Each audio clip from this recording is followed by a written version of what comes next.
આજના વિડીયોની અંદર મિત્રો આજે આપણે ટેટ 1 ની પરીક્ષા માટે ગણિત પદ્ધતિશાસ્ત્રના મોસ્ટ આઈએમપી પ્રશ્ન જોવાના છીએ. ઓકે, તો મિત્રો ગણિત પદ્ધતિશાસ્ત્ર જે આપણી પરીક્ષામાં 15 માર્ક્સનું પૂછવાનું છે તેના માટે આપણે ખાસ અગત્યના પ્રશ્નો જોવાના છીએ.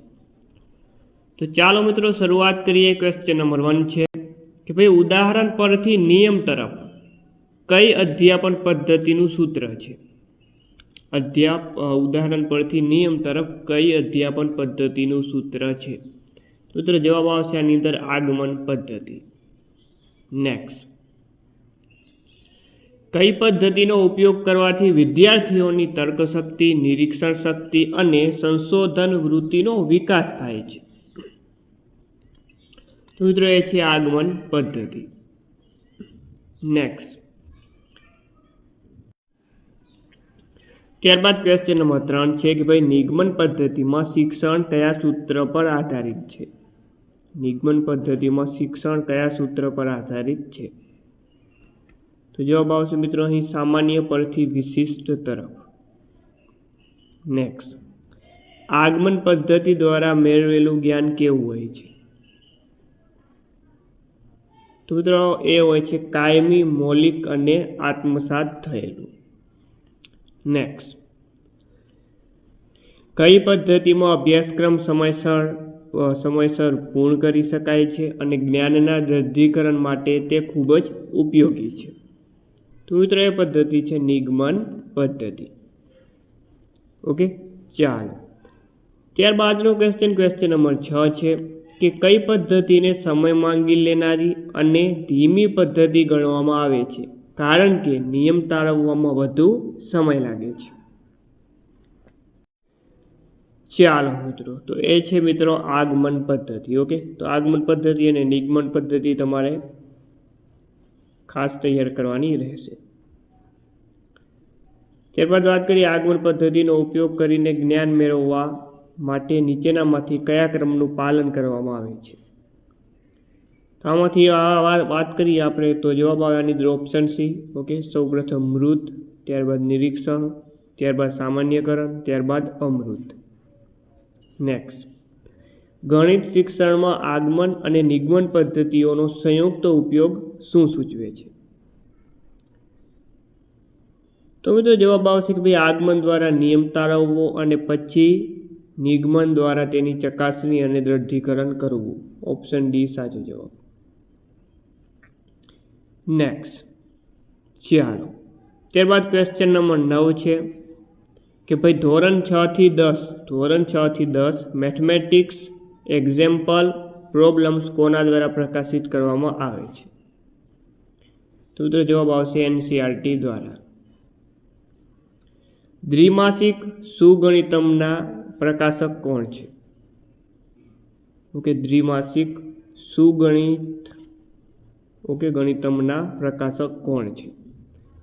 તો જવાબ આવશે ગુજરાત યુનિવર્સિટી અમદાવાદ. નેક્સ્ટ, ત્યારબાદ મેસઅપ અથવા તો મસઅપ એટલે શું? ચાલો મિત્રો, તો જવાબ આવશે મસઅપ એટલે કે ભાઈ એક કરતાં વધુ વેબસાઇટ જોડીને બનાવવામાં આવતું બ્લોગ કે વેબસાઇટનું સ્વરૂપ.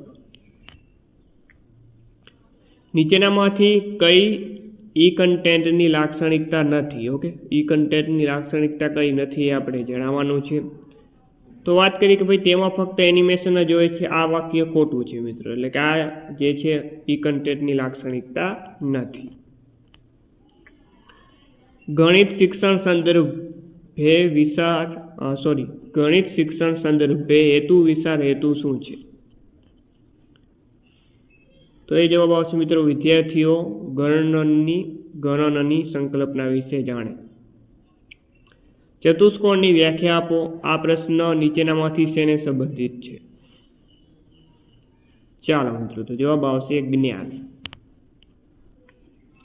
ઓકે મિત્રો, ટેટ 1 ની પરીક્ષાની મિત્રો તૈયારી માટે આપણી ફેમસ એકેડમી નામની એપ્લિકેશનને ગૂગલ પ્લે સ્ટોર ઉપરથી મિત્રો અવશ્ય ડાઉનલોડ કરી લેજો, જ્યાં તમને મટીરિયલ છે, ટેસ્ટ છે તે મળી રહેશે. વિદ્યાર્થી ચોકસાઈથી ખૂણાનું માપન કરી શકે છે. ચકાસવા કઈ પદ્ધતિ મૂલ્યાંકન કરવું યોગ્ય છે? તો મિત્રો એ પદ્ધતિ છે ક્રિયાત્મક પદ્ધતિ. નેક્સ્ટ, વિદ્યાર્થીઓ પલાખા એટલે કે ઘડિયા બોલી શકે છે.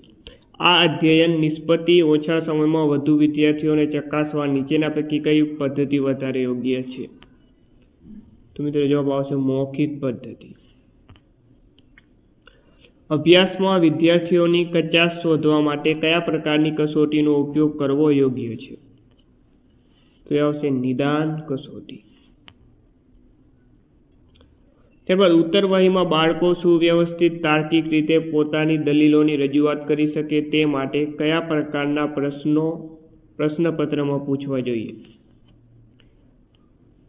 તો જવાબ આવશે મિત્રો નિબંધ પ્રકારના પ્રશ્નો. કેવા પ્રશ્નો? નિબંધ પ્રકારના પ્રશ્નો.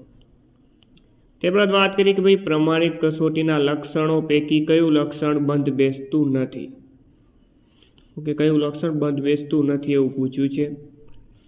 તો વાત કરીએ આની અંદર કે ભાઈ આત્મલક્ષીપણું આમાં સાચો જવાબ બનશે.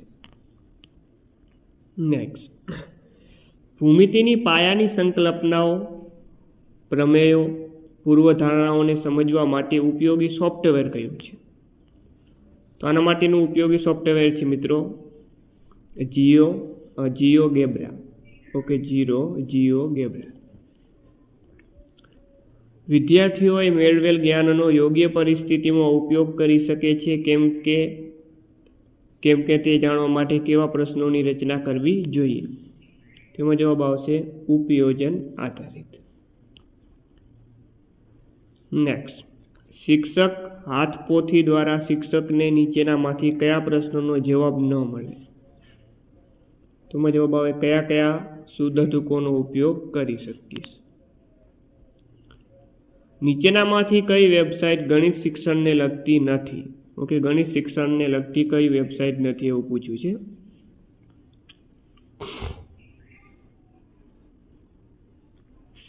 તો જવાબ આની અંદર ઓપ્શન એ મિત્રો www.schoolere.com. નેક્સ્ટ, ગણિતના વધુ મહાવરા માટે વિદ્યાર્થીઓ શેનો ઉપયોગ કરે છે? વધુ મહાવરા માટે શેનો ઉપયોગ કરે મિત્રો? સ્વાધ્યાય પોથીનો. નેક્સ્ટ, આપેલ વિકલ્પોમાંથી કયો વિકલ્પ કોયડા ઉકેલ પદ્ધતિનો લાભ દર્શાવતો નથી? ઓકે, કોયડા ઉકેલ પદ્ધતિનો લાભ નીચેનામાંથી કયો નથી? તો એની અંદર ભાઈ કે વિચાર શક્તિ શિથિલ થાય. ઓકે, આ એનો લાભ નથી મિત્રો. નેક્સ્ટ, આપેલ હેતુઓ પૈકી કયો હેતુ ગણિત મંડળના હેતુઓને બંધ બેસતો નથી? ઓકે, તો જોતાની સાથે તમને ખબર પડે ઓપ્શન એમાં તમે જુઓ કે ગણિતને કઠિન બનાવવું. ઓકે, આ ગણિત મંડળના હેતુઓ પૈકીનું એક નથી મિત્રો. એટલે ઓપ્શન એ અહીં રાઈટ આન્સર બને છે. ત્યારબાદ ક્વેશ્ચન નંબર 27 કે ભાઈ વિષયોના સીમાડાની સમાપ્તિ અને જ્ઞાન અખંડ છે, અવિભાજ્ય છે, તેની યથાર્થતા એટલે? ચાલો મિત્રો, તો જવાબ આવશે આની અંદર અનુબંધ. નેક્સ્ટ, કોયડા ઉકેલ પદ્ધતિના કુલ કેટલા સોપાન છે? તો એના ટોટલ મિત્રો કેટલા? 5 સોપાન છે. નેક્સ્ટ, ગણિતના પાઠ્યપુસ્તકોમાં વિવિધ વિષયોમાં સમાવિષ્ટ મહાવરો વિભાગનો ઉદ્દેશ્ય શું છે? ઓકે, આપણે પાઠ્યપુસ્તકમાં જે મહાવરો વિભાગ આપેલો હોય છે તો આનો મુખ્ય ઉદ્દેશ્ય મિત્રો શું છે? તો આનો ઉદ્દેશ્ય છે કે વિસ્તૃત શિક્ષણ તકો પૂરી પાડવી. ચાલો, સારા ગણિતશાસ્ત્રી બનવા માટે વ્યક્તિએ આટલું સક્ષમ હોવું જોઈએ. કેટલું સક્ષમ હોવું જોઈએ સારા ગણિતશાસ્ત્રી બનવા માટે? તો એના માટે મિત્રો ખ્યાલોને સમજે, લાગુ કરે અને એકબીજા સાથે જોડાણ બનાવે. ઓપ્શન એ આપણો સાચો જવાબ. નેક્સ્ટ, નીચેનામાંથી કઈ ગણિત શિક્ષણમાં શિક્ષક કેન્દ્રિત પદ્ધતિ નથી? તો આમાંથી વાત કરીએ તો નિર્દેશન પદ્ધતિ, આગમન પદ્ધતિ, નિગમન પદ્ધતિ. ઓકે, શિક્ષક કેન્દ્રિત પદ્ધતિ છે. પ્રોજેક્ટ પદ્ધતિ ના આવે મિત્રો. નેક્સ્ટ, ગણિતના વર્ગમાં વાતચીતનો અર્થ એ છે કે? તેમાં જવાબ આવે કે ભાઈ ગાણિતિક વિચારસરણીને ગોઠવવી, એકીકૃત કરવી અને વ્યક્ત કરવી. ચાલો, ગણિતના વર્ગખંડમાં પ્રવૃત્તિલક્ષી શિક્ષણ માટે નીચેનામાંથી કયું વિધાન સાચું નથી? ગણિતના વર્ગખંડમાં પ્રવૃત્તિલક્ષી શિક્ષણ માટે નીચેનામાંથી કયું વિધાન સાચું નથી? તો જવાબ આવે ગોખણપટ્ટી યાદ રાખવાને પ્રોત્સાહન આપે છે. નેક્સ્ટ, મૂલ્યાંકન માટે શિક્ષકે ઉપયોગ કરવો જોઈએ. ચાલો, મૂલ્યાંકન માટે શિક્ષકે ઉપયોગ કરવો જોઈએ. તેના માટે શેનો ઉપયોગ કરવો જોઈએ મિત્રો? એના માટે નિબંધ પ્રકારનો પ્રશ્ન, મૌખિક પરીક્ષણ, ઉદ્દેશ્ય પ્રકારનો પ્રશ્ન, આ તમામ આવે. એટલે જવાબ આવે ઓપ્શન ડી. ગણિતમાં શીખવાના પરિણામોમાં કયા પરિણામો વિકસિત થાય છે? તો જવાબ આવે ઓપ્શન ડી કે ભાઈ બાળકો દ્વારા પ્રાપ્ત કરવા માટેની વર્ગવાર ક્ષમતાઓ અને કૌશલ્યોને વ્યાખ્યાયિત કરવા. વિદ્યાર્થીઓ ઘણીવાર દશાંશ સંખ્યાઓની સરખામણી કરવામાં ભૂલ કરે છે. ઉદાહરણ તરીકે 0.50 ને 0.5 કરતાં મોટો છે. આ ભૂલનું સૌથી સંભવિત કારણ કયું છે? તો જવાબ આવે ઓપ્શન એ કે ભાઈ દશાંશ ક્રમમાં શૂન્યના મહત્વ અંગે ગેરસમજ. ઓપ્શન એ સાચો જવાબ. પૂરી તપાસ કે વિચારણા પછી સાચો સાબિત થયેલો એવો નિશ્ચિત મત કે નિર્ણયને શું કહે છે? તો એને કહેવામાં આવે છે મિત્રો સિદ્ધાંત.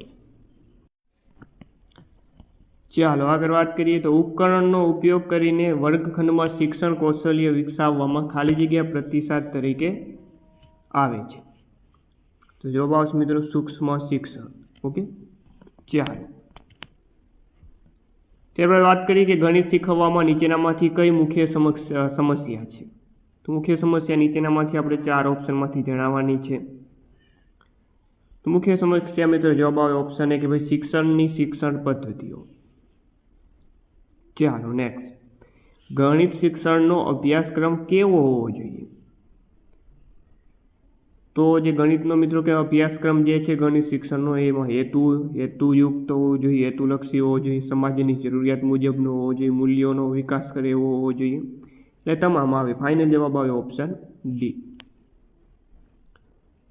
રાષ્ટ્રીય અભ્યાસક્રમ માળખા 2005 મુજબ પ્રાથમિક ગણિતના વર્ગખંડમાં નીચેનામાંથી કઈ પ્રક્રિયા સૌથી ઓછી સુસંગત છે? તો જવાબ આવે ઓપ્શન સી, સૂત્ર યાદ રાખવાનું. ચાલો, મધ્યવર્તી સ્થિતિનું માપ ઝડપથી શોધવું હોય તો કયું માપ શોધવું પડે? તો જવાબ આવે મિત્રો બહુલક. ત્યારબાદ પ્રશ્ન પ્રવાહિત કૌશલ્યમાં કેવા પ્રકારના પ્રશ્નો પૂછવા જોઈએ?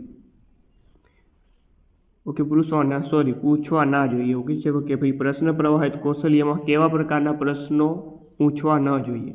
તો એમાં મિત્રો હા કે નામાં ઉત્તરો, સૂચક પ્રશ્નો, પડઘા પ્રશ્નો, આ એક પ્રકારના પ્રશ્નો ન પૂછવા જોઈએ. એ ફાઇનલ જવાબ આવે આપણો ઓપ્શન ડી, આપેલ તમામ. ત્યારબાદ પ્રાથમિક શિક્ષણમાં ઘાતાંકના નિયમો કઈ પદ્ધતિથી શીખવવા જોઈએ? આગમન પદ્ધતિ. ચાલો, ગણિતમાં ડ્રીલ વર્ક એટલે કે દઢીકરણ કાર્ય અથવા તો અભ્યાસ કાર્ય મુખ્યત્વે કયા હેતુ માટે ઉપયોગમાં લેવાય છે? તો જવાબ આવે કે ભાઈ કુશળતા અને ચોકસાઈ મજબૂત કરવા માટે. ગણિતના શિક્ષણમાં અનુભવ દ્વારા શીખવુંનો અર્થ શું થાય છે? અનુભવ દ્વારા શીખવું એટલે કે પ્રાયોગિક પ્રવૃત્તિઓ અને પ્રયોગો કરાવવું.